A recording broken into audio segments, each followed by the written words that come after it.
2026 বিৰোধী ঐক্যমঞ্চই গঠন কৰিব সৰকাৰ অসমত সৰকাৰ গঠন কৰিব বিৰোধী ঐক্যমঞ্চই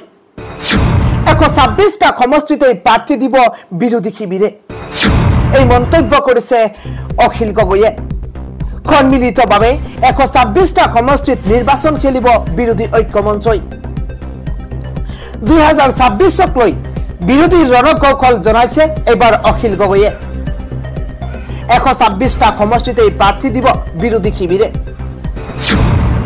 পৰৱৰ্তী খবৰ ৰাজ্যত পৰিছে উৎকট গৰম তাৰ মাজতে আঞ্চলিক বতৰ বিজ্ঞান কেন্দ্ৰৰ তৰফৰ পৰা হাই এলাৰ্ট জাৰি কৰা হৈছে ৰাজ্যত কেবাদিনো নেৰানেপেৰা বৰষুণ অব্যাহত থাকিব যিকোনো মুহূৰ্ততে বতৰে কাল ৰূপ ধাৰণ কৰাৰ সম্ভাৱনা আছে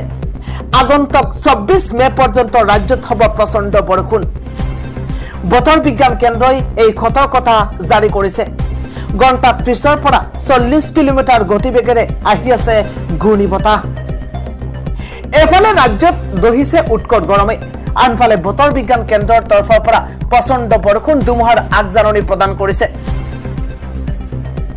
ৰাজ্যৰ কেইবাখনো জিলালৈ 24 মে পৰ্যন্ত প্ৰবল বৃষ্টিপাতৰ সতৰ্কবাণী জাৰি কৰিছে বৰঝাৰস্থিত আঞ্চলিক বতৰ বিজ্ঞান কেন্দ্ৰই